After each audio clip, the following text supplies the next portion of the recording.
안녕하십니까. 물리 만점을 두드려라 물만두 프로젝트 남인호입니다.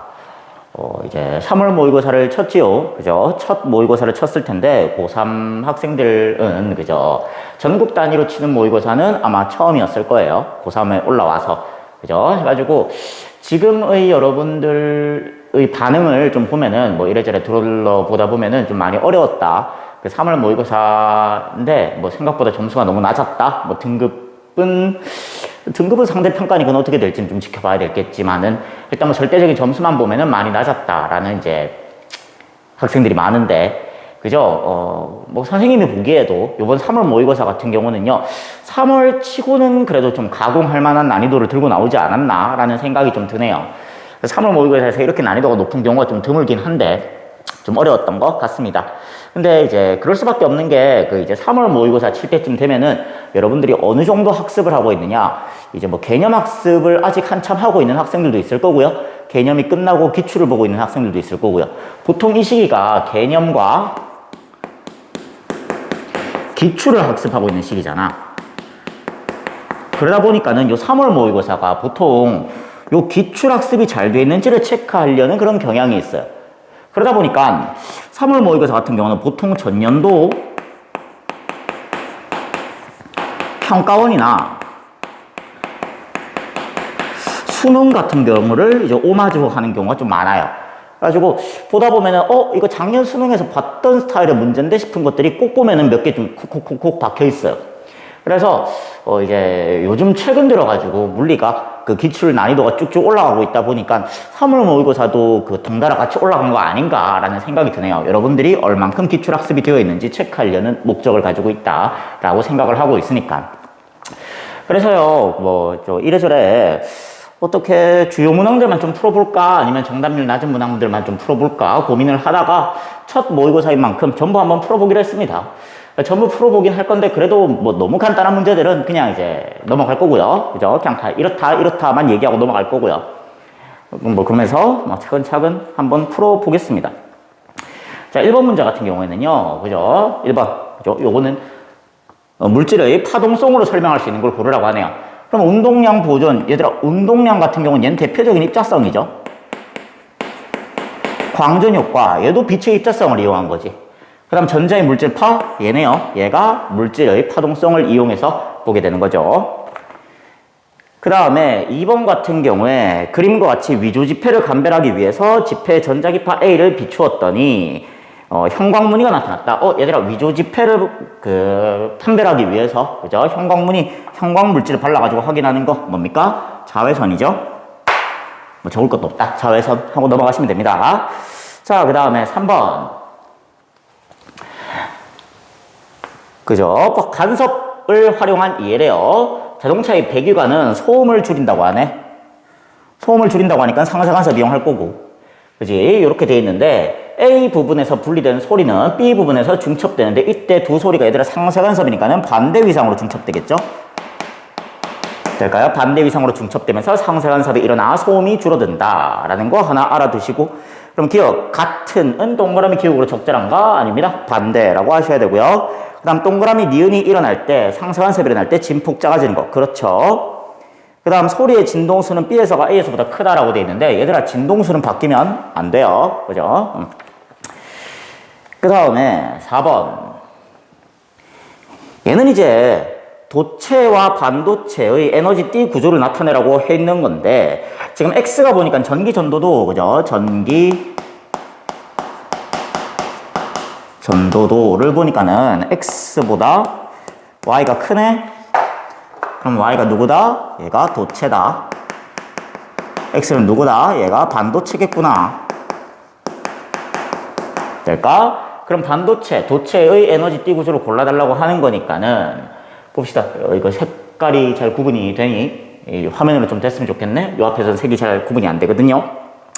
그럼 반도체 같은 경우는 에너지 띠, 그죠? 아래 원자과 전자의 전자가 차 있고요. 원자과 띠에 전자가 차 있고요. 얘죠? 그 다음에 도체 같은 경우에는 붙어가지고, 그지? 원자과 띠랑 전도띠 사이 띠틈이 없어야겠네요. 오케이. 1번 하시면 되겠습니다. 그죠? 하고 넘어가시면 되겠네요. 그 다음 5번. 자, 다음은 자성체에 대한 실험인데 막대 A, B를 각각 수평이 유지되도록 실에 매달아서 동서 방향으로 가만히 놓게 되고요. 그럼 얘들아, 얘를 왜 동서 방향으로 놔뒀을까라고 생각해보면은 봐봐, 지금 이렇게 나침판이 있거든. 나침판은 북쪽을 바라보고 있을 거야. N극이, 그죠? N극이 북쪽을, S극이 남쪽을 이렇게 바라보고 있는 상황에서 막대를 갖다가 동서 방향으로 놔두는 거지. 될까요? 근데 여기서 A, B는 강자성체, 반자성체를 순서 없이 나타낸 것이다 라고 돼 있는데, 그럼 반자성체는 뭐 어차피 얘는 자화가 거의 잘 안 되니까는 자화가 되더라도 굉장히 약하죠. 얘는 뭐 별로 지구자기장과 뭐 어떻게 지구자기장으로 나란하게 배열하려는 뭐 그런 성질이 되게 약할 거고, 강자성체 같은 경우는 얘 이렇게 매달아두면 강자성체가 어떻게 됩니까? 얘가 어떻게 보면 얘도 나침판인 거야. 될까? 그럼 강자성체 같은 경우는 지구자기장 방향으로 휙 하고 돌아가겠네요. 될까요? 그래서 지구 자기장 방향으로 정렬되어 있는 요 B, 얘가 강자성체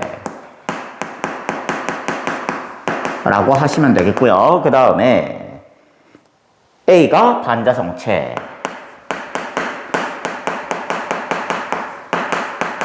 라고 하시면 되겠네요.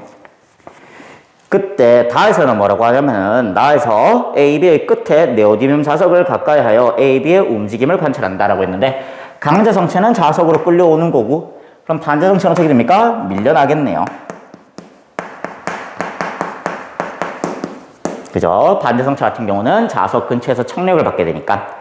그럼 기억, 나에서 A는 지구 자기장 방향으로 자기화되어 있다. 나에서 A, 반자성체는 지구 자기장 방향으로 자기화되어 있지가 않네요. 그죠? 회전하지 않았죠? 그 다음 니은, 자석으로부터 밀려난다는 동그라미 기호로 적절한가? 그렇네요. 밀려나겠습니다.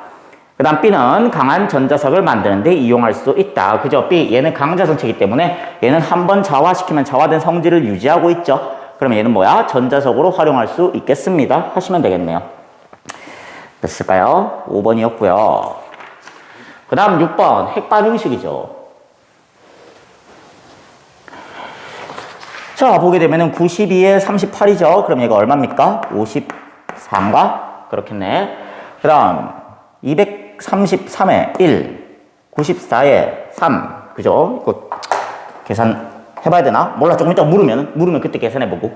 자, 그 다음에 얘 같은 경우, 얘는 그래서 숫자 작으니까 바로 암산된다, 그죠? 1, 2, 빵이니까는 1일 거고, 2, 몰라, 4, 1, 5네요. 그럼 얘 3이겠네? 됐죠? 확인하셨고.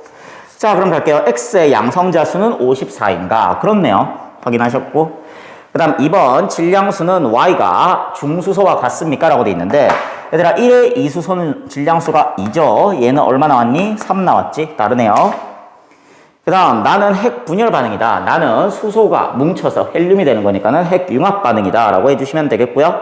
그 다음 92에 233 우라늄의 중성자 수는 233입니까? 얘들아 이 질량수죠? 질량수는 양성자 수와 중성자 수를 더한 값입니다. 그럼 233에서 92를 빼야지 중성자 수가 나오겠죠. 틀렸고요. 그 다음에 질량 결소는 나에서가 가에서보다 크다라고 되어 있는데, 지금 나에서는 에너지 얼마나 나왔냐면은 17.6메가 일렉트론 볼트만큼 밖에 안 나왔고, 가에서는 200메가 일렉트론 볼트나 나왔네요. 에너지가 이쪽이 더 크다, 그죠? 그럼 질량 결손도 가에서가 더 크겠습니다. 확인하시면 되겠네요. 될까요? 그 다음에 7번.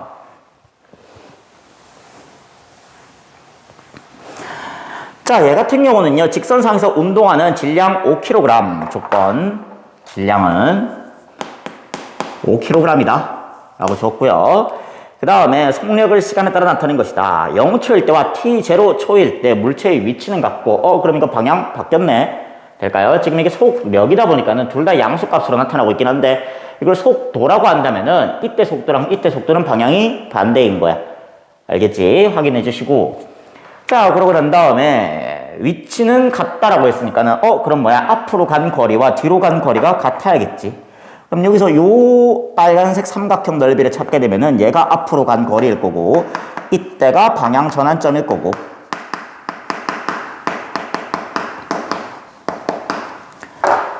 그 다음에 요 주황색 삼각형 넓이가 뒤로 간 거리겠지.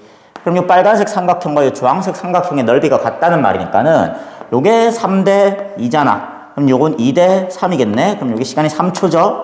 그럼 T0 얼마 나옵니까? 5초 나오네요. 확인해 주시고. 자, 그러고 난 다음에 뭘 물었냐면은 0초부터 T0초까지 물체가 받은 평균 힘을 묻고 있네요. 그럼 얘들아, 평균 힘을 묻고 있으니까는 우리 질량도 알겠다. 나는 그냥 F는 MA로 가고 싶은데. 그죠? 왜냐하면 질량 5kg이라고 줬고요. 그 다음에 가속도 같은 경우는 얘가 속도가 6에서 4로 변한 게 아니지. 6에서 마이너스 4로 변했거든. 그럼 속도 변화랑 델타 V는 얼마 나옵니까? 10m/s 나오는 거고, 그동안 시간 몇 초 지났나요? 5초 지났네요. 그럼 델타 T는 5초인 거고, 될까? 그럼 계산하시면은 질량 5kg에 가속도 2m/s 제곱하고 나오지? 그럼 받은 평균 힘은 10N이다 하시면 되겠네요. 답 5번 되겠습니다. 확인해 주시고요. 그 다음에 8번 같은 경우, 자, 요건 이제 파동의 진행에 관한 문제죠. 자, 우리 요거 보게 되면 뭘 할 수 있습니까? 주기 알 수 있는 거지. 주기 몇 초 나왔어? 주기는 2초 나왔네. 그럼 주기가 나왔다는 소리는 진동수도 찾을 수 있지. 주기와 진동수는 서로 역수 관계니까는 진동수는 2분의 1Hz일 겁니다. 라는 거고. 그럼 이 진동수는 바뀌면 안 되는 거겠죠? 될까요? 즉, 매질 1에서도 진동수는 2분의 1Hz였고요. 매질 2에서도 진동수는 2분의 1Hz인데, 파장을 봐봐. 파장을 보니까 여기는 파장이 얼마니? 4cm죠? 여기는 파장이 얼마니? 2cm지. 될까요? 그러면 V는 F 람다 하시면은 진동수와 파장 곱하면은 매질 1에서의 속력이 나올 것이고, 2분의 1Hz, 그 다음에 2cm 진동수와 파장 곱하면은 매질 2에서의 속력이 나오겠네요. 그럼 곱해보시면 매질 1에서의 속력은요, 2cm/s라고 나오실 거고, 매질 2에서의 속력은 1cm/s라고 나와 있겠네요. 됐지? 그랬을 때 뭐 물었습니까? X는 10에서 파동의 변이를 T에 따라 나타낸 것. 그럼 얘들아 봐봐. 여기서 파동의 변이를 시간에 따라 나타내래. 그럼 얘들아, 지금 요 파동이 일단 여기까지는 와야 될 거 아니야. 그럼 얘가 여기서부터 이렇게 2cm는 와야 되는 거거든. 그림 너무 못 그렸나? 무튼 2cm는 와야 되는 거거든. 그럼 얘가 1cm/s이기 때문에 될까요? 일단 2cm는 와야 하는 거니까는 이 10cm인 요 점은 최소한 2초 후부터 떨려야겠네요. 될까요? 2초 후부터 떨려야 되고요. 그 다음에 뒤에 있는 그래프 가져왔거든. 그죠? 우리 알게 된 거 여기다가 좀 다시 좀 적어볼까? 진동수는 2분의 1Hz였다. 주기는 2초였다. 라는 거 하나 알고 있었지? 자, 그럼 일단 X는 10cm, 여기는 2초 때부터 떨려야 되는 거니까는 얘는 아니고요. 얘는 1초 때부터 떨리기 시작하지. 그러고 난 다음에 얘가 위로 떨리느냐 아래로 떨리느냐거든. 일단 얘도 아니야. 왜냐하면 얘는 지금 주기가 얼마 나오니? 주기가 1초 나오잖아. 근데 우리 주기 몇 초 나와야 돼? 2초 나와야 되거든. 됐지? 자, 그럼 얘가 위로 떨리느냐 아래로 떨리느냐인데, 지금 다시 앞으로 좀 넘어가자면 그림이 이랬어. 봐봐, 지금 요 파동이 요렇게 와서 요렇게 했을 땐 여기 이렇게 나올 거란 말이야. 그 다음부터 이 파동이 어떻게 진행하는지 봐야 되는 거지. 자, 그럼 다시 좀 그려보자면은 여기가 10cm인 점이고요. 파동이 여기서 이렇게 와서 요렇게까지 도달했거든. 그 다음에 이 파동이 플러스 X 방향으로 진행하고 있지. 그럼 조금 있으면 모양 어떻게 될 거야? 얘가 요렇게 평행 이동했을 거야. 될까요? 그럼 여기 있는 점은 어디로 갔습니까? 위로 올라갔네요. 여기까지 갔네요.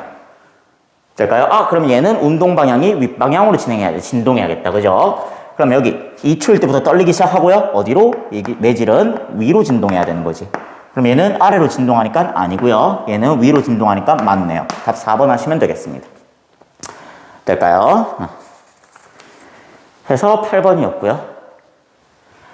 그 다음에 9번. 그림은 보호의 수소 원자 모형에서 양자수 n에 따른 에너지 준위의 일부와 전자의 전위 A, B, C를 나타낸 것이다. A, B, C에서 흡수 또는 방출된 빛의 진동수는 각각 FA, 요거 FA, 그 다음 FB, FC라고 하네요.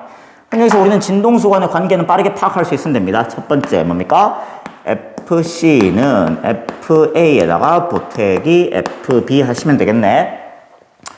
되겠습니까? 자, 그럼 보겠습니다. 기억. A에서 빛이 흡수된다. A는 낮은 에너지 준위에서 높은 에너지 준위로 전이하는 전자기 때문에 빛이 흡수되는 거 맞고요. 그 다음 FC는 FB 빼기 FA입니까? 아니죠. 더하기죠. 니은 틀렸습니다. 그 다음 전자가 원자 핵으로부터 받는 전기력의 크기. 얘들아, 전기력의 크기는 거리 제곱에 반비례했었지. 될까요? 그러면 원자 핵으로부터 멀리 떨어질수록 전기력은 약해지겠네. 그럼 n이 4일 때, 그리고 n이 3일 때, 그럼 n이 3일 때가 더 커야지. 이때가 더 원자 핵으로부터 가까운 곳에 있는 거니까는. 될까요? 그럼 이것도 틀렸네요. 오케이? 자, 그러면은 또 넘어갔어요. 10번. 요 문제 같은 경우에는 이게 교육과정 바뀌기 전에 예전 교육과정에서는 좀 몇 번 나왔던 기억이 있는데 얘가 요 교육과정에서 다시 볼지는 몰랐어요. 일단 여기서 여러분들이 알고 있으면 편하고요. 근데 몰라도 상관없는 게 지금 나랑 다해서 저울의 직접값을 똑같이 줬어. 그래서 이때나 상관이 없구나. 어차피 이때 측정되는 무게나 이때 측정되는 무게나 똑같구나 라고 생각할 수 있도록 줬어요. 뭐 그렇긴 한데 자, 그럼 볼게요. 밀폐된 상자를 저울 위에 올려놓고 저울의 측정값을 기록한다. 그럼 요 상자만 덩그러니 올라와 있을 때 저울 측정값이 2N인 거지. 됐지? 근데 나에서 뭐합니까? 상자 바닥에 드론을 놓고 측정을 하니까 8N이 됐네? 그럼 요 드론의 무게가 얼마인 거야? 드론의 무게가 밑으로 6N 있는 거네요. 그럼 얘는 바닥에 다 있기 때문에 이 바닥에서 드론을 위로 받쳐주는 수직 항력이 있겠지? 얘가 6N인 거고.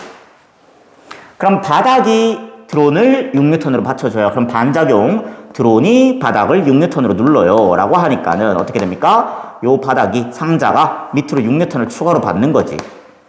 될까요? 그래서 원래 덩그러니 있을 때 2N이다가 상자가 눌리는 힘까지 받아서 6N 되니까는 8N으로 측정이 되고 있는 거고요. 그 다음 얘 같은 경우는 얘도 밑에 상자 무게가 6N이 있거든. 상자란다. 드론 무게가 6N이거든. 근데 얘가 지금 여기 위에 떠가지고 뭐 하고 있습니까? 정지하고 있죠. 가만히 떠있게 한 후랬으니까는. 그럼 가만히 떠있다는 말은 위로 6N이 있을 거고요. 얘는 뭡니까? 드론이 막 돌아가면서 드론이 공기를 아래로 누르는 거야. 그럼 공기가 드론을 위로 받쳐주겠지. 됐지? 그래서 드론이 공기를 아래로 누르는 힘이 있었다는 말이지. 이게 6N입니다. 될까요? 그러면 드론이 공기를 6N으로 누르고요. 그럼 공기가 드론을 위로 6N으로 받쳐줍니다. 그럼 여기 있는 공기들은요, 얘는 이제 조금 다른 법칙이 적용되긴 하는데, 요 6N 이렇게 누르게 되면요, 요 누르는 힘은 이 공기들한테 계속 전달이 돼요. 여기 있는 공기가 이 밑에 있는 공기 또 누를 거 아니니? 이 밑에 있는 공기가 주변에 있는 공기를 또 막 누를 거라고. 그래서 이 6N이 끝까지 전달이 돼. 어디까지? 상자까지 전달이 돼요. 될까요? 그래가지고 결과적으로 이 상자 위에 드론이 이렇게 올라와 있는 거나, 드론이 이 위에서 날고 있는 거나 차이가 없습니다. 라는 건데, 여기서 한 가지 좀 재밌는 얘기를 하자면은, 이게 만약에 위에 상자 뚜껑이 열려 있잖아? 이게 만약에 열려 있어요. 이게 이렇게 돼 있어요. 그러면 이때는 2N이에요. 왜요? 라고 하면은, 이게 상자가 뚜껑이 막혀 있으면은, 이 공기가 누르고 하다가 결국에는 이 상자 벽면과 상자 바닥면을 누르게 되거든? 그러면서 이제 6N이 끝까지 전달이 되는 건데, 이게 위에가 뚫려 있으면은 누르고 하다가 이 공기가 일로 빠져나가요, 그냥. 그래가지고 이때는 이 6N이 측정되지 않아요. 뭐 그렇긴 한데, 그거까지 정확하게 알 필요는 없고요. 지금 여기서 내가 설명한 거, 뭐입니까? 요거 상자가 막혀 있을 때, 6N 있으면은 얘가 주변 공기를 누르고 해서 끝까지 누른 다음에 상자 바닥과 벽에까지 이 압력이 전달됩니다. 라는 걸 조금 유식한 말로 하면 파스칼 법칙이라고 합니다. 근데 뭐 그거까지 몰라도 되고요. 일단, 이 상황과 이 상황은 지금은 상자가 막혀 있는 상자지 차이가 없다. 라는 거 하나 알아주셨으면 좋겠네요. 아마 얘는 수능에서는 안 나올 주제인 것 같아요. 너무 이렇게 확신하는 것도 안 좋긴 한데 일단 뭐 그렇고요. 알아만 둬라 라는 거. 평가원이란다. 그래도 모의고사에서 나왔으니까는. 자, 그러면 기억. 나에서 저울이 상자를 떠받치는 힘의 크기는 8N이다. 저울이, 그지? 얘들아, 저울의 측정값이 8N이지. 그럼 뭡니까? 상자가 저울을 8N으로 누르고 있다는 말이지. 그럼 저울은 상자를 8N으로 떠받치게 될 거예요. 라는 거지. 됐습니까? 맞고요. 그 다음 다에서 공기가 드론에 작용하는 힘과 드론에 작용하는 중력. 얘들아, 공기가 드론에 작용하는 힘, 요 노랭이죠. 노랭이랑 드론의 중력, 요 주황이죠. 주황이는 얘는 평형관계죠. 작용 방작용이 아니고. 됐습니까? 틀렸고요. 그 다음 상자 안에 공기가 상자에 작용하는 힘의 크기는 가에서가 가에서보다 6N만큼 크다라고 되어 있는데, 그러니까 요 부기를 굳이 물었어야 됐나라는 생각이 들어요. 자, 이 안에 있는 기체도, 이 안에 있는 공기도 어떤 압력을 가지고 상자를 누르고 있을 거거든. 그 힘이 있을 거야. 여기서도 마찬가지로 상자에서 기체가, 공기가 상자를 누르고 있는 힘이 있을 거야. 여기서도 있을 거야. 근데 여기서 이제 뭐가 추가된 거야? 요게 추가가 돼버린 거지. 될까요? 다 같은 상황은. 그래서 가에서보다 얼만큼? 6N만큼 커졌습니다. 하면은 맞는 말 되겠습니다. 될까요? 해서 10번 여기서 갈 거고요. 그 다음에 11번이죠. 자, 요거는 처음 보기에는 조금 귀찮아 보일 수가 있어요. 열기관을 2개를 주고요. 순환과정 그래프도 2개나 나오네요. 근데 사실 뜯어보면 난이도가 그렇게 높지는 않은 것 같습니다. 지금 나는요, 서로 다른 열기관에서 같은 양의 동일한 이상기체가 각각 상태의 A, B, C, A, B, D, A를 따라서 순환하는 동안 기체의 압력과 부피를 나타내는 것이다. 이때 CA 과정은 등온 과정, DA 과정은 단열 과정이라고 친절하게 다 줬네요. 그 다음에 마지막 요 기체가 한번 순환하는 동안 한 일은 나에서가 가에서보다 크다라는 조건은, 이거는 수능이었으면 빠질 수도 있어. 이게 수능이면은 얘가 얘보다 하는 일이 더 크다는 걸 여러분들이 찾아가야 돼. 근데 여기서 그냥 줬네. 될까요? 쌤 이거 어떻게 찾아요? 라고 하면은 이거 1회 순환하는 동안 하는 일 같은 경우는 요 둘러싸인 면적이잖아. 요 둘러싸인 면적이거든. 여러분들이 일단 연력학 그래프, 요 PV 그래프 보게 되면은 등원 곡선 일단 끊고 시작하세요. 그럼 여기에 A와 C를 지나가는 등원 곡선이 있을 거고, B를 지나가는 등원 곡선이 있을 거고, 여기도 B를 지나가는 등원곡선이 있을 거고, A를 지나가는 등원곡선이 있을 거고, 그 다음에 D를 지나가는 등원곡선이 있겠지. 그럼 A를 지나가는 등원곡선이 요 직선과 만나는 요 지점이 어딘 거야? 여기가 C인 거야. 됐지? 그럼 둘러싸여 있는 면적은, 지금 A, B, C로 둘러싸여 있는 면적은 이만큼이잖아. 얘가 한 1이거든, 가에서.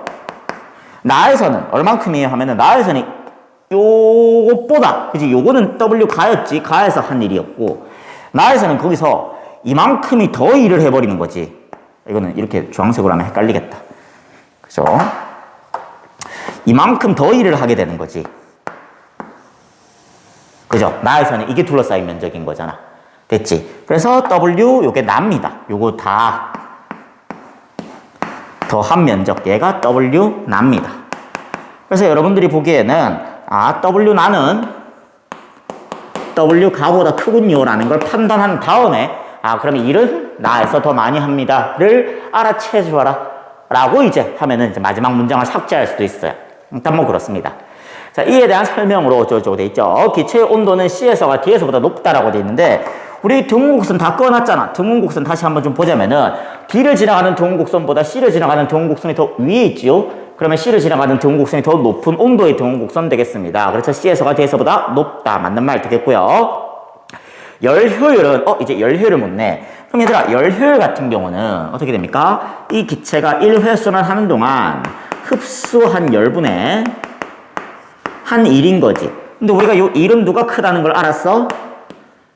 그지? 가보다 나가 크다는 걸 알았고요. 그 다음에 이제 흡수한 열을 좀 비교해 줬으면 좋겠어. 그럼 흡수한 열을 보려고. 그럼 한번 다시 가보자. 얘들아, 지금 AB 과정에서 어떻게 됩니까? 이때 열 흡수하죠. 그 다음 BC 과정에서 어떻게 됩니까? 이때는 열 방출하네요. 이건 뭐 원이라고 할까? 뭐 원이라고 하면 수라고 다 상관없어요. 아니 몰라. 방출할 거고요. 방출. 그 다음 등온 수축 과정, 여기서도 열 방출하는 거지. 방출. 그러면은 요 가 과정에서는 언제만 열을 흡수합니까? AB 과정에서만 열을 흡수하게 되네요. 됐지? 나 과정도 볼까? 얘들아, 나 과정에서도 AB 과정에서 열을 흡수하지. 그럼 가에서 이때 흡수한 열과 나에서 이때 흡수한 열은 일단 동일하겠다, 그죠? 됐지? 그 다음에 BD 과정, 여기서 어떻게 되는 거야? 이때는 또 열 방출하는 거지. 그러고 난 다음에 여기는 단열이지. 그럼 얘들아, 열 흡수도 얘는 또 어디서 하는 거야? 나에서도 AB 과정에서만 열을 흡수하네요. 가에서도 AB 과정에서만 열을 흡수했거든. 그러면 흡수한 열은 가와 나가 동일하네. 될까? 그럼 동일한 열을 흡수했는데 일은 누가 더 많이 했어? 나가 더 많이 했지. 그러니까 그럼 열 효율은 누가 더 큰 거야? 나에서가 더 큰 열 효율, 나에서의 열 효율이 더 크겠네요. 됐습니까? 그 다음 디귿, 기체가 한번 순환하는 동안 방출한 열은 가에서가 나에서보다 크다라고 돼 있는데, 그치, 얘들아, 흡수한 열분의 한 일이 여기 나가 더 크잖아. 그럼 방출한 열은 누가 더 큰 거야? 가가 더 큰 거겠네. 됐습니까? 그럼 방출한 열은 가에서가 나에서보다 크다? 그렇습니다. 라는 거고요. 그 다음 12번. 그죠? 전자기 유도 문제네요.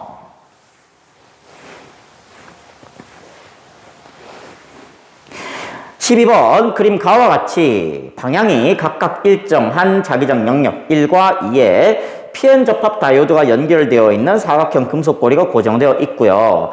A는 P형 반도체와 N형 반도체 중 하나래요.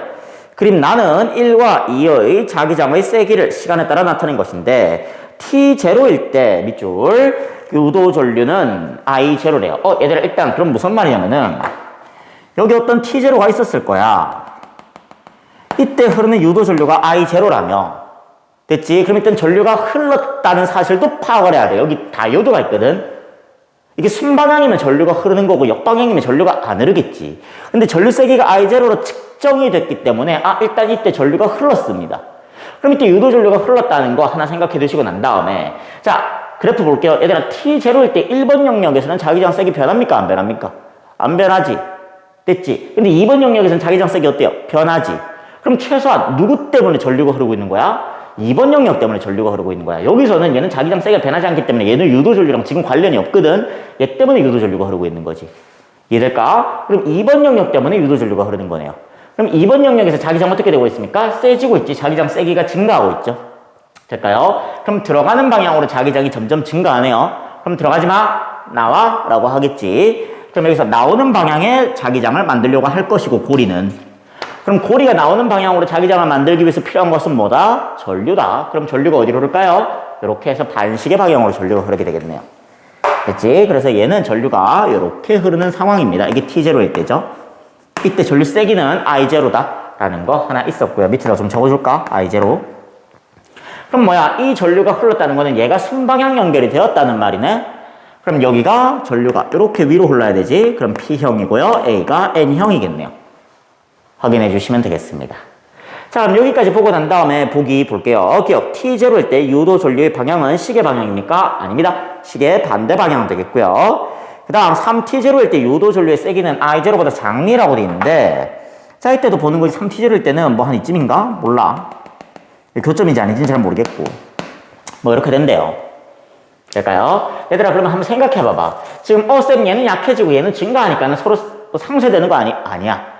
얘들아 얘랑 얘는요 자기장 방향이 반대잖아. 지금 1이랑 2는 됐지? 2에서는 어떻게 되는 거야? 나오는 방향으로 2에서는 여기죠. 들어가는 방향으로 여전히 세지고 있는 거고요. 그럼 2번 영역에서 어떻게 됩니까? 들어가는 방향으로 세지기 때문에 들어가지 마 나와라고 하겠지. 그 다음 1번 영역은 어떻게 되는 겁니까? 나오는 방향에 자기장이 있었는데 얘가 약해지고 있는 거지. 그럼 약해지지만 더 나와 할 거 아니야. 될까? 그러면 얘 때문에도 나오는 방향에 자기장을 추가로 더 만들려고 한다고. 그럼 아까보다 유도 전류가 어떻게 해야 되겠니? 더 세져야겠지. 어차피 여기서 얘 때문에 유도 전류가 흘렀거든. 여기서 2번 때문에 유도 전류는 아까랑 변하진 않을 거야. 2번 때문에 흐르게 되는 유도 전류는 변하진 않을 거야.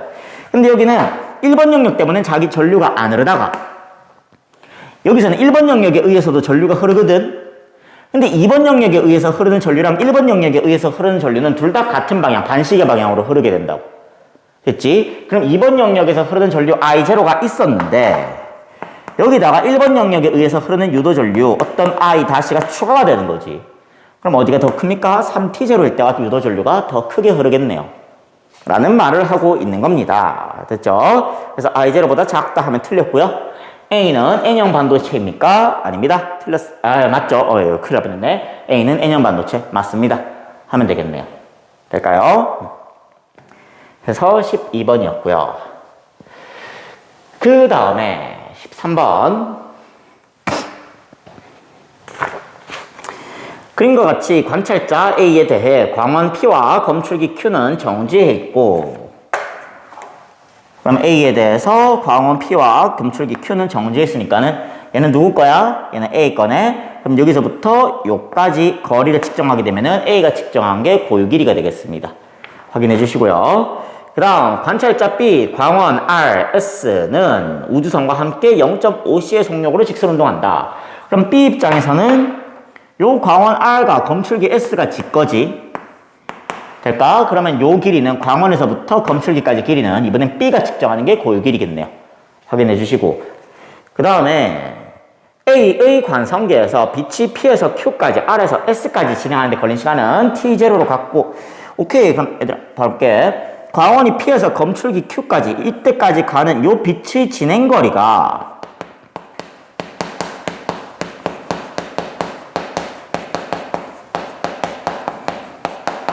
CT0라는 말이죠. 될까요? 근데 A 입장에서 P와 Q는 고정되어 있는 두 점이지, 얘네들은 움직이지 않지, 정지해 있는 두 점이지. 그래서 빛의 진행거리나 빛 검출기 광원 사이 거리나 동일합니다. 그래서 이게 CT0일 거야. 즉 광원 P에서 검출기 Q까지 사이에서 여기의 고유 길이를 따져보라 라고 하면은 요 고유 길이가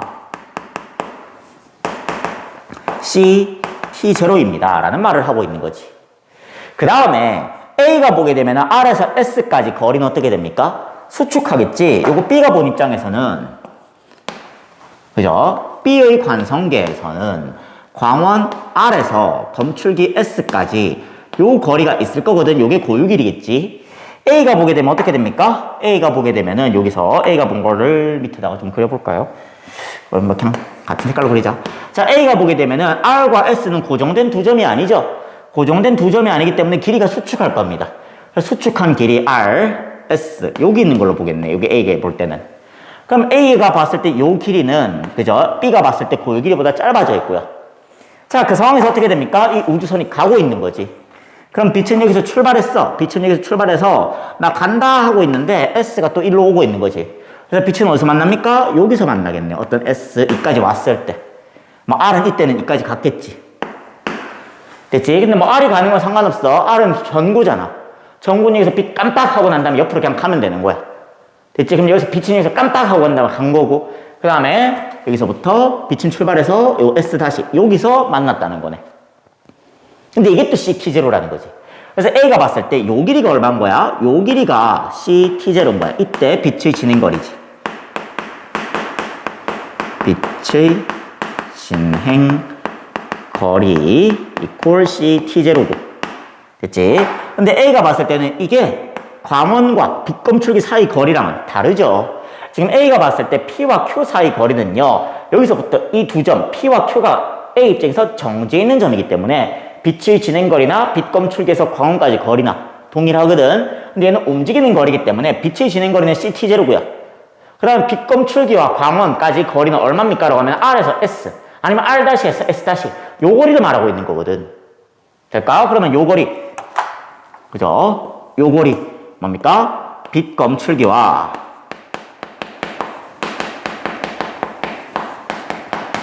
광원 사이 거리는, 그지? 빛의 진행거리보다 크게 되겠네요. 그럼 얘는 일단 얼마입니까? 하면은 몰라. CT0보다는 클 거야. 근데 이걸 누가 본 길인 거야? 이거는 A가 본 길인 거야.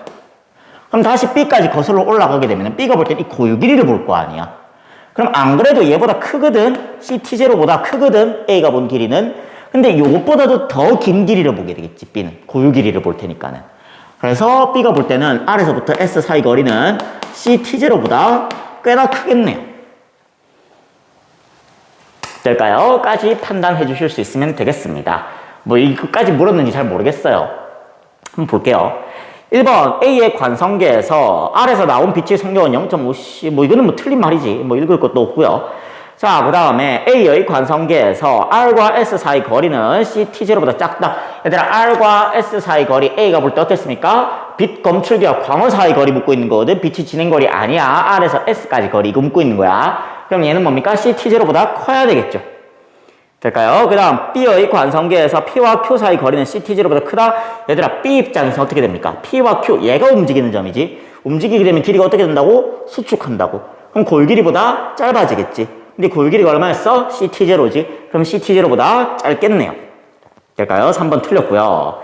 그 그 다음 4번 B의 관성계에서 A의 시간은 B의 시간보다 빠르게 느리게 가야 되겠지. 4번 틀렸고요. 그 다음 5번 B의 관성계에서 빛이 R에서 S까지 진행하는데 걸린 시간. 자, B의 관성계에서는 이번엔 B가 볼 때는 여기서부터 이까지가 고정된 점인 거잖아. 그럼 B가 볼 때 여기서 출발한 빛이 여기까지 오는 동안 빛의 진행거리나 E와 R과 S 사이에 고유길이나 동일하거든. 될까요? 그럼 고유길이 T0보다 훨씬 큰 거리를 갔다가 빛의 속도 C로 간다는 말이지. 그럼 걸린 시간 얼마 됩니까? T0보다 크겠네요. 확인할 수 있는 거지. 되겠습니까? 그래서 5번 맞는 말 되겠습니다. 하면 되겠고요. 됐습니까? 그래서 13번에 5번이었고요. 그 다음에 14번입니다. 그죠? 굴절 문제인데 요것도 내 생각에는 이게 3월에 나올 만한 문제는 아니었던 것 같기도 해요. 뭐 그렇다. 자, 그 다음에 14번 그럼 보겠습니다. 그림 가 나와 같이 될까요? 여기 가나가 표시가 안 돼 있었네. 여기가 가고요. 여기가 납니다. 가 나와 같이 단색감 P가 매질 X, Y, Z에서 진행한대요. 이때 가에서 P는 Y와 Z의 경계면에서 전반사합니다. 아, 전반사했구나. 그럼 Y가 굴절률이 크고요. Z가 굴절률이 작습니다. 확인해 주시고 그 다음 요 세타1은 어떤 Y와 Z 사이에 임계각 세타 C를 넘어갔겠네요. 확인되고요. 자, 그 다음에 세타 0와 세타 1은 각 경계면에서 P의 입사각 또는 굴절각으로 자, 세타 0는 세타 1보다 크대요. 될까요? 그럼 뭐야? 세타 1 여기 있고요. 세타 0 여기 있는 거지. 그럼 큰 거지. 될까요? 여기까지 확인해 주시고. 그럼 보자고. 얘들아, 우리가 지금 Y와 Z 사이는 굴절 관계 파악했거든? 요거고요. 될까요? 굴절률. 여기가 크고 굴절률 작고요. 그 다음 보니까 각이 작고 각이 크다, 그죠? 그럼 각 큰 곳에서 속력 빠르니까는 X가 Y보다 속력 빠르고요. 그럼 X의 굴절률은 어떻게 됩니까? 좀 더 작겠네요. Y보다는. 됐지? 근데 보면은 여기서 똑같은 각도, 여기는 여기. 그죠? 각도 다시 표시해볼까? 세타 1의 동그라미의 세타 0. 됐지? 그러면 세타 1이 어때요? 더 크다며. 그럼 여기서 더 많이 꺾인 거지. 여기서 좀 덜 꺾였지. 그럼 요 둘 사이의 굴절률 차이가 보다 크겠네? 됐을까? 그럼 요까지 판단하셔서 우리는 굴절률의 최종 대소관계를 비교할 수 있습니다. 가볼까? 굴절률 누가 제일 커요? Y가 제일 크고요. 그 다음에 X고요. 그 다음에 Z가 되겠네. 되겠습니까? 그랬을 때 볼게요. 기억. Y와 Z 사이의 임계각은 세타 1보다 큽니까? 하는데 Y와 Z 사이의 임계각은 세타 1보다 작죠? 처음에 확인해놨고요. 그 다음 굴절률은 X가 Z보다 큽니까? 라고 되어 있는데 굴절률은 X가 Z보다 큰 거 맞네요. 확인했고요.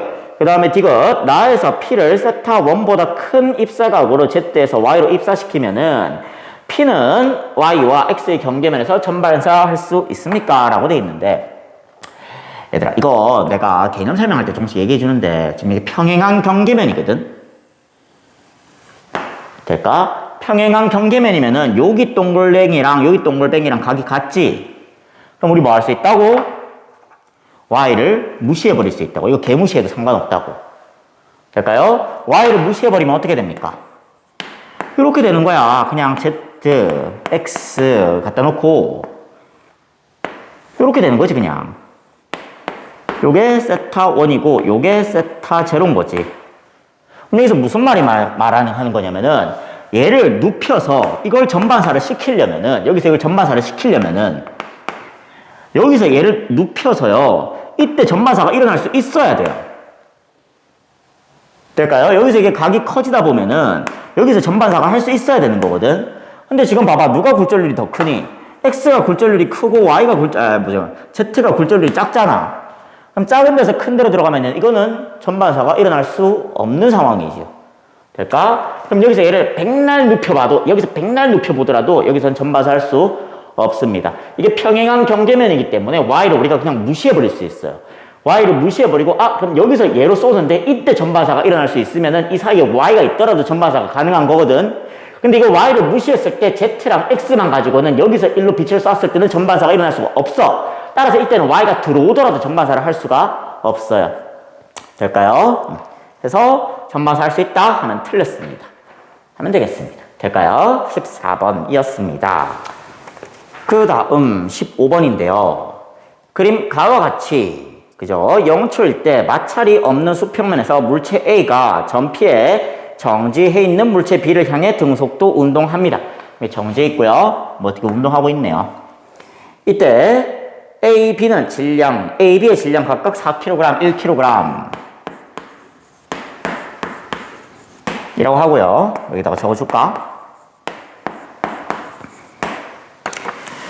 그리고 난 다음에 어떻게 됩니까? A와 B는 시간 t0일 때 충돌하고, 오케이. t0부터 같은 방향으로 등속도 운동합니다. 그림 나는, 그죠? 20초일 때 A와 B의 위치를 준 거네요. 그럼 얘들아, 얘네들이가 언제 충돌하겠니? 하면은, 그죠? 여기, P에서 충돌하겠지. 여기 약간 안 맞네. 뭐, 아무튼. 그죠? P에서 충돌하겠죠. 그럼 얘들아, 지금 얘가 여기서부터, A가 여기서부터 여기까지 오는데 걸린 시간이 얼마인 거야? t0인 거고.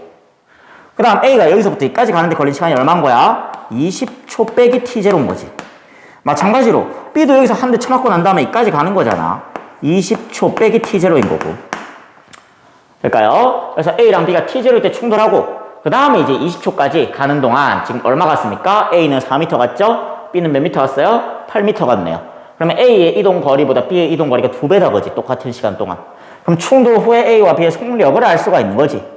그러니까 충돌 후에 내가 A의 속력을 V라고 하면은 똑같은 시간 동안 B는 이동 거리가 2배이기 때문에 2V가 되겠네.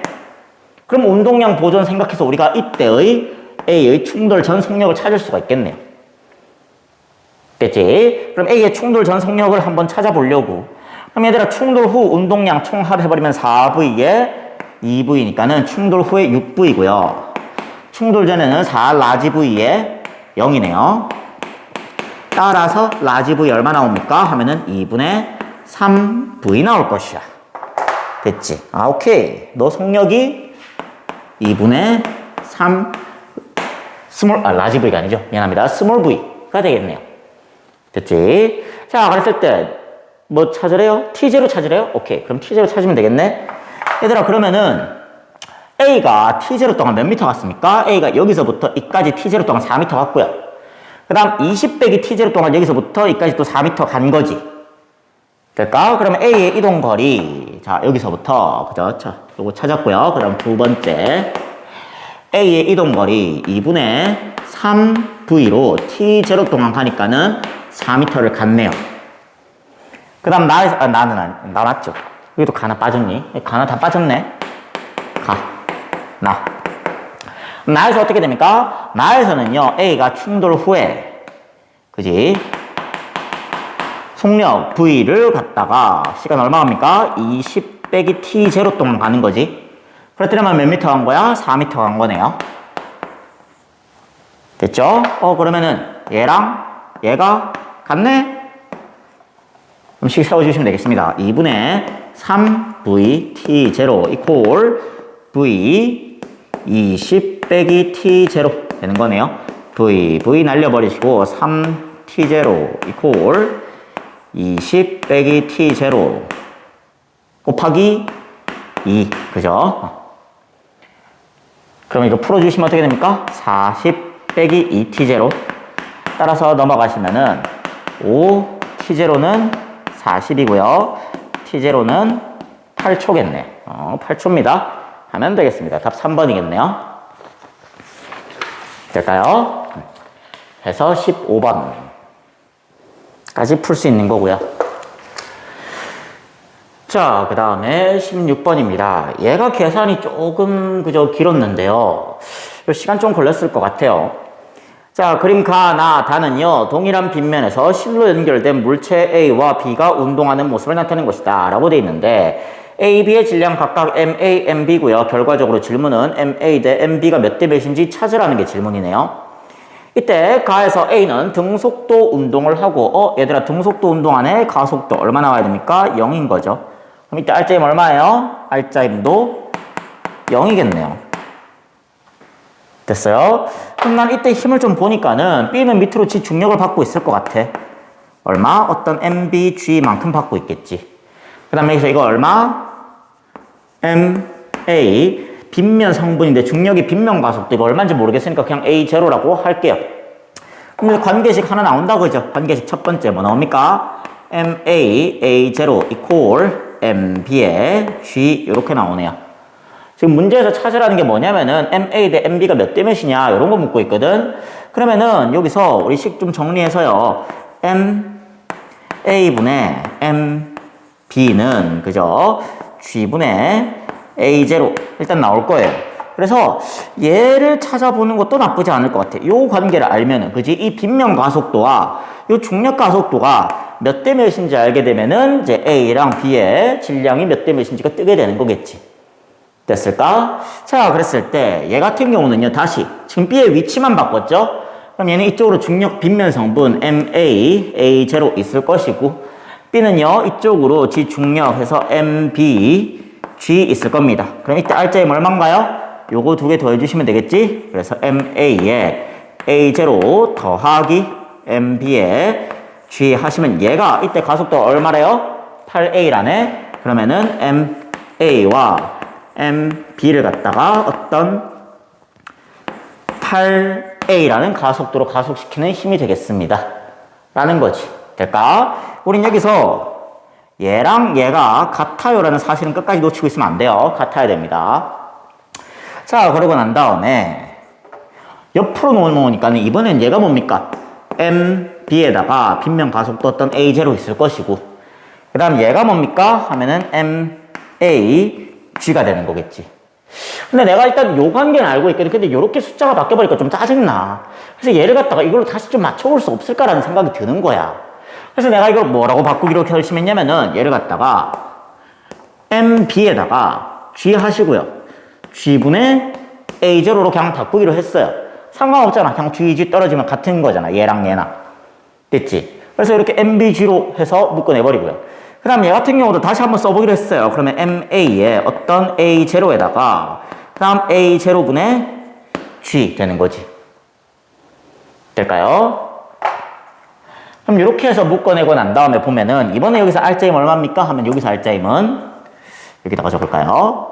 MA A0에다가 A0분의 G 더하기 얘는 어떻게 됩니까? MB G에다가 G분의 A0 이렇게 되는 거지. 했더니 얘가 이번에 어떻게 됩니까? MA에다가 MB를 한꺼번에 얼마? 17A라는 가속도로 가속시켜주는 힘인 거네. 이때도 역시나 우리는 얘랑 얘가 같다는 거는 잊으시면 안 돼요. 됐지? 그럼 이거 뭐 하나 바꿔버릴까? 뭐 바꿀 필요 없나? 얘랑 얘를 이제 우리 관계식 두 개를 얻은 거잖아. 그래서 연립 한번 해보려고. 그러면은 얘를 요 밑에 그냥 다시 같이 적을게요. 요거 잠깐 지우고. 자, 요 밑에다 적으면은 MA A0 더하기 MB G equal MA에 MB 그리고 8A 되는 거네. 그럼 얘들아 지금 이거 같거든. 뭐 그냥 X 뭐 이렇게 있다고 생각해도 상관없어. 어차피 다 같은 값이기 때문에. 그럼 우리 이거 날릴 수 있지 않겠니? 될까? 이거 날릴 수 있지 않겠니? 이거 아니면 뽑아내고 난 다음에 날려도 상관없는 거지. 됐지? 이거 날리게 되면 어떻게 됩니까? 계산하시면은 2분의 A0분의 G 더하기 G분의 A0는 8분의 17입니다. 요것도 날아갈 거니까는. 요 관계가 남네요. 그래서 요거 가지고 난 다음에 여기서 이제 얘랑 얘 비율을 찾을 수 있겠다 싶은 거야. 뭔가 이거 인수분해 될 것 같거든. 뭐 여기까지 봤을 때 약간 삘이 들어. 이거 2차 방정식 나오나? 나오더라고요. 2차 방정식 나와가지고 그럼 인수분해 해봐야 되나? 되더라고요. 그죠? 그래서 가보자면은 요거 날리고요. 4 하시고요. 가겠습니다. 이거 해주시면 어떻게 됩니까? A0 G 일단 통분부터 시켜버릴까? 게다가 G제곱 더하기 A0 제곱 이퀄 4분의 17이고요. 그럼 요거 계산해 주시면은 그죠? 4G 제곱 더하기 4A 제로 제곱 이퀄 17A 제로 G 이렇게 나오네요. 그럼 요거 넘어가게 되면은 인수분해가 이렇게 되거든.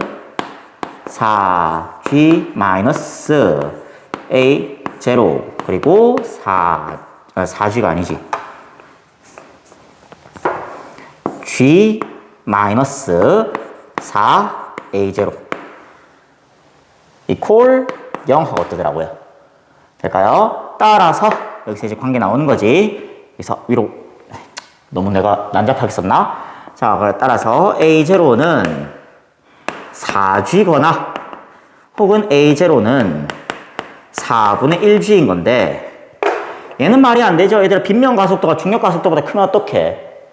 됐을까? 따라서 얘가 맞는 거고요. 그러면은 G분의 A0는 4분의 1이 나왔고요. 아, 그래서 다시 돌아왔습니다. 얘가 4분의 1이 나왔네요. 될까요? 그래서 MA 대 MB는 4대 1 하셔야 되겠습니다. 라는 거죠.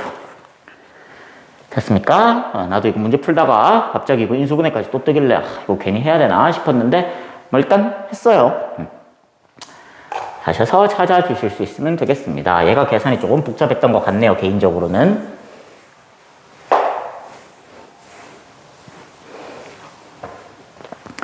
그래서 16번이었고요. 그 다음에 17번. 자, 이 문제 같은 경우는요, 뭐 좀 이제 복잡한 척 하고 있지만 사실 얘는 그렇게 어렵진 않았어요. 자, 어떤 거냐면은 그림과 같이 0초일 때 기준선 P를 서로 반대 방향의 같은 속력으로 통과한 물체 A와 B. 아, 반대 방향의 같은 속력이랬으니까는 A가 요렇게 V로 갔다면은 B는 요렇게 해서 속도로 따지면 마이너스 V 요렇게 갔겠네요. 됐지? 그 다음에 얘가 각각 등가속도 직선 운동하여 기준선 Q를 동시에 지난다. 오케이. 그럼 얘들아, 얘네 둘이가 여기서 동시에 출발했거든. 그 다음에 여기 동시에 도달하네. 될까? 그러면은 P에서 Q까지 A의 변이랑 P에서 Q까지 B의 변이가 같고요. 그 다음 걸린 시간도 같은 거지. 될까요? 그래서 둘이 어떻습니까? 첫 번째 A, B의 평균 속도는 동일하겠네요. 됐지? 그러면은 그 다음에 뭐라고 합니까? 가속도의 방향은 A와 B가 서로 반대이고 오케이. 자, 그럼 가속도의 방향이 A와 B가 반대인데 여기서 여러분들이 가속도 방향도 제대로 못 찾을 수도 있겠다는 생각이 잠깐 들긴 했어요. 안 그랬으면 좋긴 하겠는데. 그래서 얘들아 요런 물체들 요런 운동을 보게 되면은 운동 경로 한번 끄어봐봐. A는 요렇게 그냥 가는 거거든. 이게 A의 운동 경로거든. B는 어떻게 돼요? 요렇게 갔다가 방향 전환해서 와야겠지. 될까요? 그럼 요거 보고 난 다음에 이제 B의 가속도가 보이는 거야, 방향이. 그럼 B는 어떻게 돼요? 얘가 여기서 방향 전환되는 거기 때문에 속도가 느려지다가 0 찍고 난 다음에 턴하는 거잖아. 됐지? 그러면 B의 가속도 어느 방향입니까? 요 방향인 거고. A 가속도는 반대를 했으니까는 요 방향이겠네. 될까요? 자, 그랬을 때 가속도의 크기는 B가 A의 7배다 라고 했으니까는 B의 가속도를 이렇게 7A라고 둘 수 있고요. 그 다음 A의 가속도는 마이너스 A라고 둘 수 있겠네요. 라는 거지. 됐을까? 자, 그 다음 마지막 뭐라고 합니까? T0일 때 A와 B의 속도는 같다. 잠깐만. 지금 A와 B의 평균 속도는 같거든. 그리고 T0일 때 A, B 속도가 같대요. 그럼 얘들아 이거 두 개 무슨 말을 하고 있는 거니? T0일 때가 평균 속도네. 무슨 말이 돼? 얘들아 얘네들이 속도가 둘이 1차적으로 바뀔 거거든. 1차적으로 바뀌기 때문에 둘이 속도가 두 번이나 겹치진 않을 거야. 됐어요? 두 번이나 겹치진 않을 거라고. 그럼 속도가 언제? 그죠? 속도가 두 번이나 겹치진 않을 거거든. 속력이라고 하지도 않잖아. 속도라고 했잖아. 그럼 속도가 한 번밖에 안 겹치거든. 그럼 그게 언제인 거야? T0일 때지. 근데 얘는 또 뭐도 같아? 평균 속도도 같은 거지. 그럼 T0일 때 속도가 평균 속도라는 말이네. 됐어요? 그래프를 한번 그려봐봐. 그래프를 그린다면 뭐 이런 거 아니야. A는 어떻게 됩니까? 가속도 저렇게 속력 느려지는 거지. A 뭐 이런 식으로 갈 거예요. 그 다음 B 같은 경우는 어떻게 됩니까? B는 속도가 마이너스 V로 있다가 이렇게 빨라지니? 뭐 이렇게 되네? 그럼 뭐야? 이때 속도가 한 번 일치해 주는 거잖아. 됐지? 이때 시간이 얼마인 거야? t0인 거지. 됐지? 그리고 난 다음에 얘네들은 평균 속력이 같아야 돼.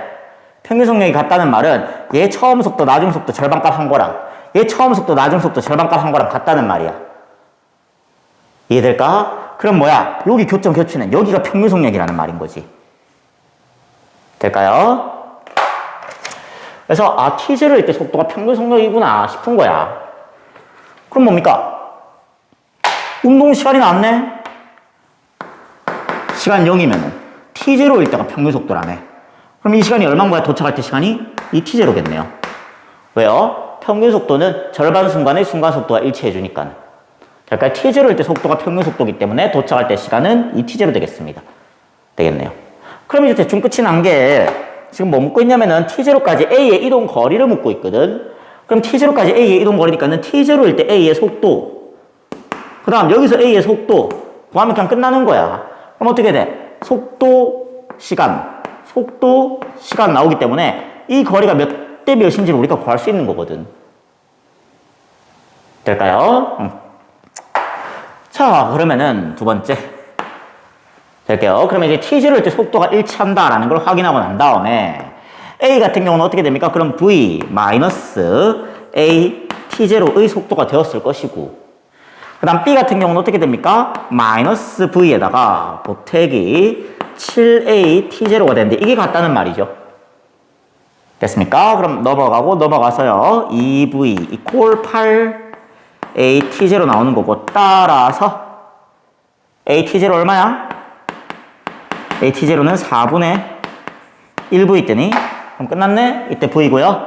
얼마입니까? 여기서 a t0 빠지겠지? a t0 빠지면은 4분의 3v 될 거고, 여기서 또 a t0 빠지겠지? a t0 빠지면은 4분의 2v 되겠네. 그럼 처음 속도 v, 나중 속도 4분의 3v, 평균 속도 8분의 7v, 처음 속도 4분의 3v, 나중 속도 4분의 2v, 그럼 평균 속도 4분의 아니죠. 8분의 5v. 그럼 8분의 7v로 t0 갔으니까는 이 이동거리 8분의 7v t0. 그 다음 이때 8분의 5v로 시간 t0 더 갈 거니까는 요 이동거리 8분의 5v t0. 됐을까? 그럼 7대 5네요. 그럼 t0까지 이동거리는 전체 거리 L의 12분의 7배겠네요. 됐습니까? 따라서 이동거리 얼마입니까? 12분의 7L 해주시면 되겠네요. 정리될까요? 그래서 17번이었고요. 그 다음에 18번. 얘가 오답률이 제일 높더라고요. 왜 이렇게 많이 틀렸지? 하면서 일단 좀 봤는데 좀 헷갈릴 것 같긴 해요. 전기력 부분이 여기가 나중에 익숙해지면 그래도 좀 괜찮은데 여기는 이제 확실히 경험치의 차이가 보이는 것 같기는 해요. 자, 18번 가보겠습니다. 그림 가는 점전화 A, B, C, D를 X축상에 고정시킨 것으로 B는 음전화가 되겠고요. A와 C는 같은 종류의 전화래요. 이때 A에 작용하는 전기력의 방향은 마이너스 X 방향 되는 거고요. 이때 C에 작용하는 전기력은 0. 오케이. 여기서 C에 작용하는 전기력 0 나오겠습니다. 라는 거죠. 그 다음에 그림 나는 가에서 B만 제거하는 것으로 D에 작용한 전기력이 이제 플러스 X 방향이라고 하네요. 오케이. 자, 그럼 가겠습니다. 얘들아, 케이스 잠깐만 따져줄 거거든. 지금 A가 플러스인지 마이너스인지 모르겠어. 근데 일단 A랑 C가 부호가 같은 건 알겠네. 됐지? 그래서 내가 A를 처음에 마이너스인가 하면서 가정해 본 거야. 마이너스인가 했더니만은 C도 마이너스가 나와야 되겠지. 될까? 그 다음 D는 잘 모르겠거든. 됐지? 그러니까 가는 거지. 아, D는 여기서 나오네. D는 그럼 플러스야겠네? 라는 거야. 왜냐하면은 지금 얘가 마이너스인데 얘까지 마이너스면은 A가 플러스 X 방향으로 힘받고 있는 게 말이 안 되죠? 여기 마이너스면 밀려날 거 아니야. 그럼 얘가 마이너스면은 얘는 플러스여야 된다는 말이지. 됐지? 그러고 난 다음에 B를 없앴습니다. 그랬더니만은 마이너스에 플러스인데, 얘들아, D가 밀려나 버려. 좀 이상하잖아. 될까? 그래서 이 케이스가 아닌 거야. 아, A가 마이너스 부호가 아니었군요. 될까요? 그럼 A가 플러스였겠네요. 그럼 A가 플러스면 C도 플러스네? 됐지? 그럼 여기에 플러스에 플러스인데 밀려나야 되지. 그럼 D는 플러스인 거네. 플러스. 될까요? 오케이. 해주시면 되겠습니다. 자, 그럼 부호 찾았고요. 기억 A는 양전하이다. 그렇습니다. 전 하령의 크기는 B가 A보다 크다라고 되어 있는데 B랑 A를 비교해달라고 하니까 그림 가에서 보는 게 좋을 것 같아요. 근데 C가 지금 전기력이 0이거든? 그럼 C가 받는 전기력을 한번 보자고. C는 플러스에서 A한테서 밀리는 힘을 받을 거고 플러스에서 D한테서도 밀리는 힘을 받을 거고 마이너스 플러스 해가지고 B한테서는 당기는 힘을 받을 거야.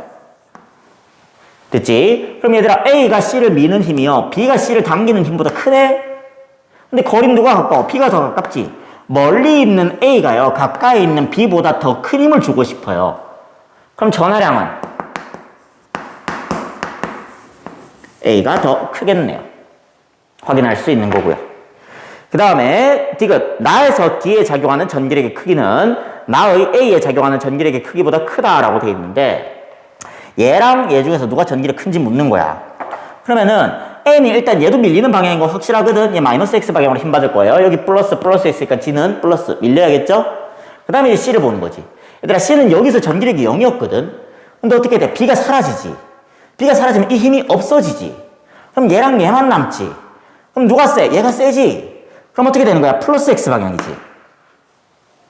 될까요? 그러면은 어떻게 돼? 이 다 합치면 얼마 나와야 돼? 0 나와야 되잖아. 걔에 작용하는 전기력 전체 총합은 0이 나와야 되는 거잖아. 그럼 얘네 둘이 플러스고 지 혼자 마이너스 X 방향이네? 됐어? 그럼 이거 두 개 더한 만큼 얘 돼야 되겠네? 됐을까? 그러면 A는 D보다 전기력을 크게 받겠네요. 그래서 D에 작용하는 전기력의 크기는 A에 작용하는 전기력의 크기보다 크다 하면 틀렸습니다. 하면 되겠네요. 될까요? 네, 18번이었습니다.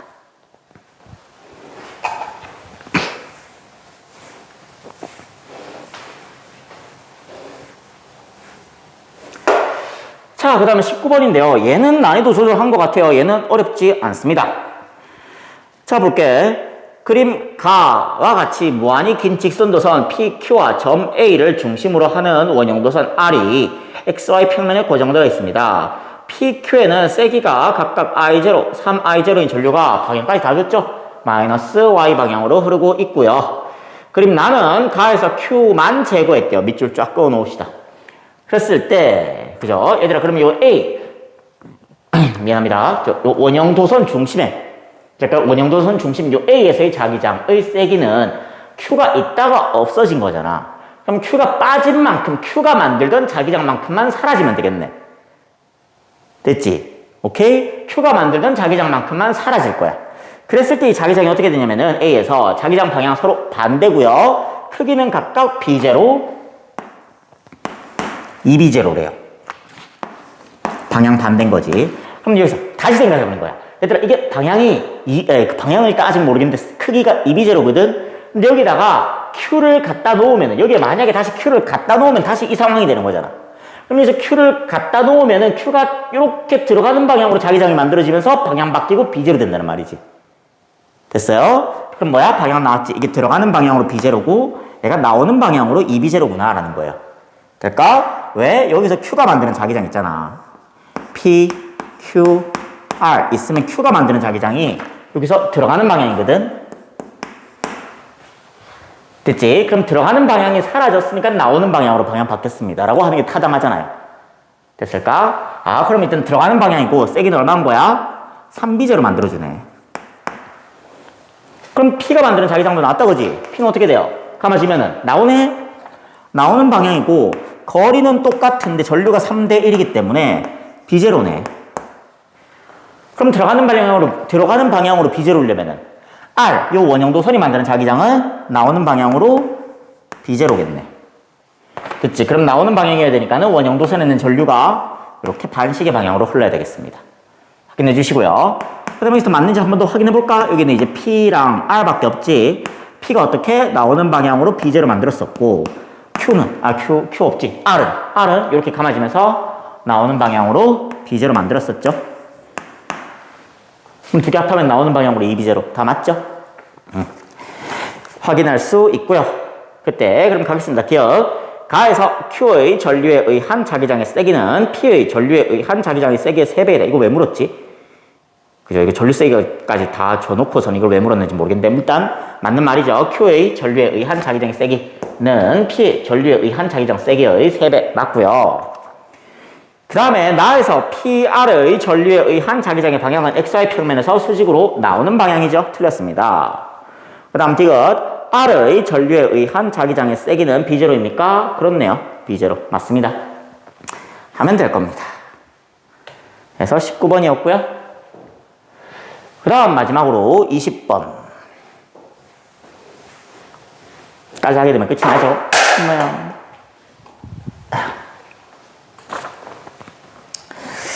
자, 20번 얘는요, 작년 수능을 약간 오마주한 것 같긴 한데 스타일이 약간 좀 달라요. 이번엔 등속도가 아니네요, 마찰에서. 자, 가볼게요. 그림 가와 같이 빗면의 점 P에 가만히 놓은 물체 A는 빗면의 점 R에서 정지하고, 나에서 어떻게 됩니까? R에서 가만히 놓으면은 빗면 Q에서 정지한대. 얘들아, 지금 봐봐. 여기서 가만히 놓은 녀석은 여기서 정지하는 거거든? 됐지? 그럼 어떻게 돼요? 요 높이 차이. 이만큼의 중력 포텐셜 에너지가 어떻게 된 거야? 이만큼 중력 포텐셜 에너지가 여기서 손실된 거지. 될까요? 얘들아, 생각해봐. 이거 마찰이 없었으면은 여기서 떨어뜨렸으면 같은 높이까지 올라갔을 거 아니야. 근데 마찰이 있어버리니까 어떻게 되는 거야? 여기서 떨어뜨렸으면 여기까지밖에 못 올라간 거거든? 그럼 여기서부터 이만큼 중력 포텐셜 에너지 차이값만큼 뭐가 된 거야? 여기서 손실된 거야. 그럼 여기서 이 중력 포텐셜 에너지 감소량 만큼 이 마찰 구간에서 마찰력에 의해서 날아가 버린 거지. 마찰력이 한일. 마찰력이 한일 되는 거지. 됐지? 그 다음에 R에서 가만히 놨더니 이번 어디까지 올라간대? Q까지 올라간대. 그럼 얘들아, R에서 만약에 마찰 구간이 없었으면은 같은 높이까지 올라가 줬을 거거든, 여기까지. 근데 어디까지밖에 못 올라갔어? 여기까지밖에 못 올라갔어. 그럼 이번에는 요 높이 차이만큼 어떻게 된 거야? 중력 포텐셜 에너지 차이값만큼 여기서 손실돼 버린 거지. 될까요? 그래서 여기서 중력 포텐셜 에너지 감소량만큼 여기서 마찰력이 한 1로 날아갔습니다. 라는 거거든. 될까요? 근데 문제 마지막에 읽다 보면 뭐라 그러냐. 마찰 구간에서 손실된 역학적 에너지는 올라갈 때랑 내려갈 때 서로 같다고 하거든요. 그럼 얘랑 얘가 같네? 됐지? 그럼 어떻게 됩니까? 여기서부터 여기까지 중력 포텐셜 에너지 감소량과 여기서부터 여기까지 중력 포텐셜 에너지 감소량이 같은 거지. 그럼 보여요? 요거 같은 거지. 됐어요? 그럼 전체 중력 포텐셜 에너지 감소량 얼마입니까? 첫 번째씩 나오지. mg h1. 그지? 요 중력 포텐셜 에너지 감소량과 요 중력 포텐셜 에너지 감소량 두 개 더하면은 H1 낮아지면서 중력 포텐셜 에너지 감소량 나오는 거지. 이콜 이때 마찰력이 한일과 이때 마찰력이 한일 두 개 더한 거랑 같은데 얘랑 얘가 같다며. 가에서랑 나에서랑 마찰력이 한일 같다며. 역학적 에너지 손실량 같다며. 그러면은 뭔 거야? 2배의 마찰력이 한 1이네. 그치? 이만큼이 역학적 에너지 손실량인 거고.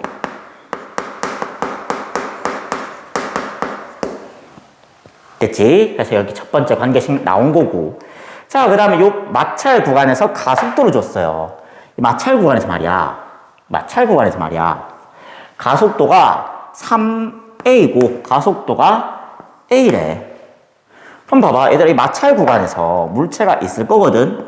그럼 얘는 무슨 힘을 받냐면은 이쪽으로 어떤 중력의 빗면 성분을 받을 거고, 될까? 어떤 물체의 중력의 빗면 성분이 있을 거고, 그 다음 이쪽으로 또 뭐 있습니까? 마찰력이 있겠지. 됐지? 그 다음 여기서도 물체가 있는 거지. 그럼 이번엔 어떻게 돼요? 이쪽으로 중력의 빗면 성분이 있는 거고, 그 다음 이쪽으로 마찰 구간이 있는 거지. 마찰력이 있는 거지, 마찰력. 운동 반대 방향으로. 됐지? 근데 가에서랑 나에서 둘 다 마찰 구간 지날 때 속력 감소한댔거든? 즉, 얘는 감소하는 거 알겠어? 운동 방향 위로 올라가는데 요거 두 개 더하면 힘은 반대니까는. 얘는 어떻게 돼요? 아래로 내려가는데 그럼 가속도가 어느 방향이었다는 거야? 운동 반대 방향. 즉, 빗면 윗방향인 거네. 그럼 여기서 요거 빼면은 요게 가속도 A 나오는 거고, 요거 두 개 더하면은 3A 나온다는 말이네. 내가 물질 질량 모르니까 그냥 대충 M이라고 줘버릴까?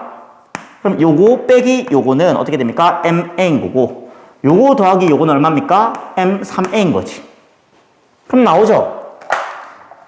그치? 중력의 빗면 성분 얘 얼마예요? 얘가 MA고요. 얘 얼마입니까? 2MA네요.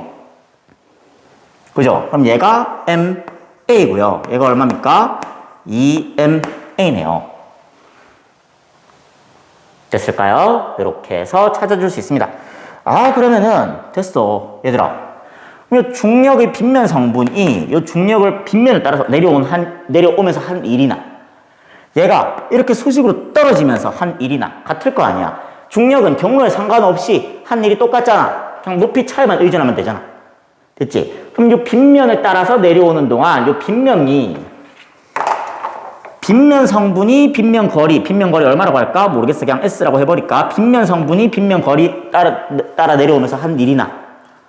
됐지? 얘가 어떤 요 H2 동안 내려오면서 한 일이나 같거든. 즉, 다시 말해서, 중력의 빗면 성분으로 빗면 거리만큼 떨어지면서 한 일이나, 몰라. 중력 mg 있겠지. 얘가 H2 동안 떨어지면서 한 일이나 같다고. 라고 해버리는 순간 우리는, 마찰력의 한 일을 찾을 수가 있지. 마찰력의 한 일이 얼마입니까? 이 MA라는 마찰력으로 S만큼 가는 거잖아. 됐어요? 우리 마찰력 EMA 찾았거든. 그럼 얘가 마찰력의 한 일, 즉 역학적인 손실량인 거지. 얼마입니까? EmgH2라는 거네요. 그럼 우리는 마찰력의 한 일과 H2 사이의 관계식, 마찰력의 한 일과 H1 사이의 관계식 두 개가 나왔어요. 될까요? 요거 식 정리하면 어떻게 돼요? 식 정리하게 되면은 MgH1은 두 배의 마찰력의 한 일, EMAS인 거고. 됐지? 그 다음에 두 번째, 여기서 찾아온 식이 EMAS는 얼마라는 거야? EMgH2라는 거니까. 혹시 게임 끝난 거 보이니? 아, 얘랑, 그지? 요거 집어넣으면 되겠네. 그래서 식 정리해버리시면은, mg의 h1 equal 4mg의 h2가 나오네요. 그래서 문제에서 묻고 있는 h1분의 2입니까? 1분의 2 해버리면 mg 떼버리고요. h2 나누기 h1 하시면은 4분의 1 나오겠네요. 그래서 답이 4번이었습니다. 그러고 하면 되겠습니다. 될까요? 조금 해서 좀 어려웠네요. 20번 문제 같은 경우는 작년 수능에 비해서는 계산량은 줄였는데, 컨셉은 뭐 이제 비슷하게 들고 온 것 같아요. 뭐 그렇습니다. 그래서 오늘 여기까지 하고요. 네. 그래서 3월 모의고사 고생 많았고요. 여기 있는 문제들은 나중에 한 3달 지나서 다시 한번 풀어보길 바랄게요. 3달 안에 다시 한번 더 풀어보길 바랄게요. 문제가 내 생각에 여러분들 실력이 한 3달 정도 지났을 때 풀면 좋을 것 같은 그 정도 문제인 것 같아요. 그래서 6월 보기 전에 한 번 더 풀어보시고 하면서 가면 될 것 같습니다. 고생하셨고요. 네. 다음에는 또 본 수업 시간에 보도록 할게요.